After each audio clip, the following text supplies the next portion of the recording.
അതിലടക്കാട്. Hi, welcome back. ഒരു പുതിയ വീഡിയോയിലേക്ക് ഏവർക്കും സ്വാഗതം. അവന്ന് ഉരുളക്കിഴങ്ങ് നട്ടുകയാണ് കേട്ടോ. ഉരുളക്കിഴങ്ങ് വേണ്ട കിഴങ്ങാണിത്. ഈ കിഴങ്ങ് വന്നിട്ട് ഈ മുള കണക്കാക്കി നമ്മൾ കട്ട് ചെയ്യണം. ഇതേമാതിരി കട്ട് ചെയ്തിട്ട് എന്നിട്ട് ഇതിങ്ങനെ കട്ട് ചെയ്തിട്ട് ഉരുളക്കിഴങ്ങ് ഇങ്ങനെ കട്ട് ചെയ്ത് നമ്മളെന്ത് ചെയ്യണം, ഇതിൻ്റെ മുള വരുന്ന ഭാഗം ഉണ്ടല്ലോ, ഇത് കുറേ ഇങ്ങനെ മുളച്ചിട്ടുണ്ട്. അപ്പോൾ നമ്മളിങ്ങനെ കട്ട് ചെയ്തിട്ട് ഇതേമാതിരി കവായി എടുക്കണം, കുഴി.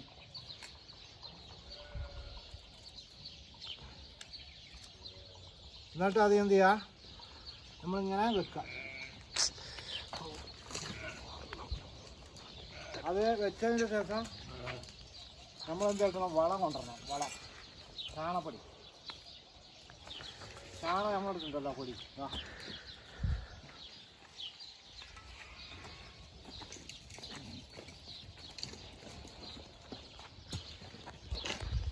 ഇങ്ങനെ ചാണപ്പൊടി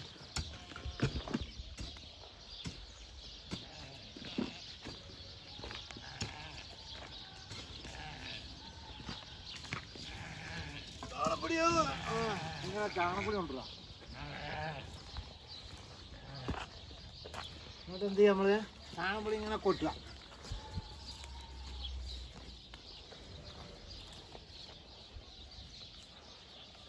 ഈ ചാണപ്പൊടി ഇങ്ങനെ കൊട്ടിയിട്ട്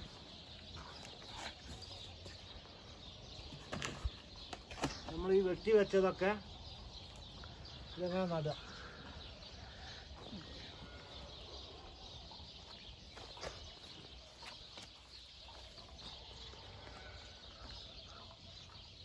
അങ്ങനെ നമ്മൾ ഈ ഉരുളക്കിഴങ്ങുകളൊക്കെ ചെയ്യാം.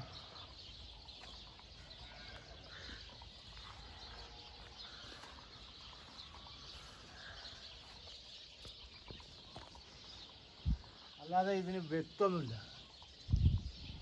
ഉരുളക്കിഴങ്ങ് ഇങ്ങനെ കുഴിച്ചിട്ടാൽ നല്ല കായ് ഉണ്ടാവും. ഉരുളക്കിഴങ്ങ് മുളച്ചു വരും.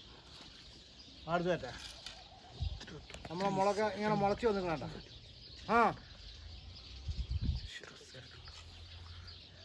ഇതേമാതിരി മുള നോക്കിയിട്ട് വേണം നമ്മൾ കുഴിച്ചിടാൻ. കണ്ടെന്താ കുറച്ചത് ഇതാ, ഈ മുള ഇങ്ങനെ വെട്ടുക. അപ്പോൾ എന്താവും, ഈ മുള ഇങ്ങനെ മുളച്ച് വരും. എല്ലാവരും ചെയ്താൽ മതി. ഇങ്ങനെ പഴയ കിഴങ്ങൊക്കെ ഉണ്ടെങ്കിൽ ഇങ്ങനെ മുളച്ച് വരുന്നുണ്ടോ കേട്ടോ. ഇതെന്ത് ചെയ്യുക, ഇങ്ങനെ വെക്കുക. നമ്മൾ മുളക് ഇതൊക്കെ മുളച്ച് വരുന്നുണ്ടോ. ഇതാണ് ഉരുളക്കിഴങ്ങിൻ്റെ മുള, കിഴങ്ങാണ്. അപ്പോൾ നമ്മളിതിങ്ങനെ മുളച്ച് ഇങ്ങനെ മുറിക്കുക. അങ്ങനെ വെച്ചാൽ നല്ല മുളച്ച് വരും.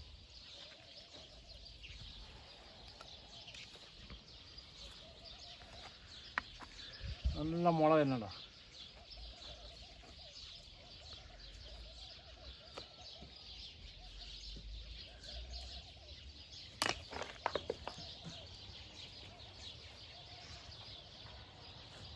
പ്രിയമുള്ളവരെ, അപ്പോൾ ഈ സാധനം ഇനി മുളച്ച് വന്നിട്ട് നമ്മളിപ്പോൾ 100, 150 കോടാലി കാണാമല്ല.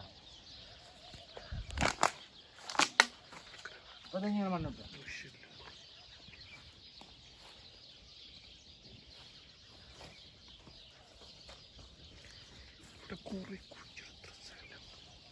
അപ്പോൾ ഇതിങ്ങനെ ശേഷം മണ്ണൊക്കെ ഇട്ട് മണ്ണോട്ട് മൂടണം കേട്ടോ.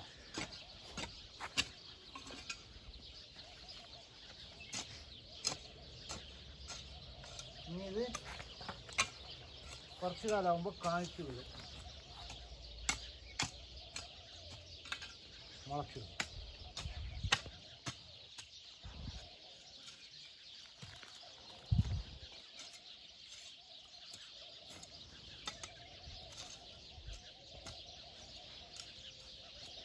അപ്പം ഇങ്ങനെ എല്ലാവരും ഇങ്ങനെ ചെയ്ത് നോക്കണം കേട്ടോ. ഇത്ര നോളത്തിലായി നടാം. ഇനി ഇതിലൊക്കെ നടാളാണ് അടുത്തൊരു വീഡിയോയിൽ കാണാം. അപ്പോൾ എല്ലാവരും സബ്സ്ക്രൈബ് ചെയ്യുക, സപ്പോർട്ട് ചെയ്യാൻ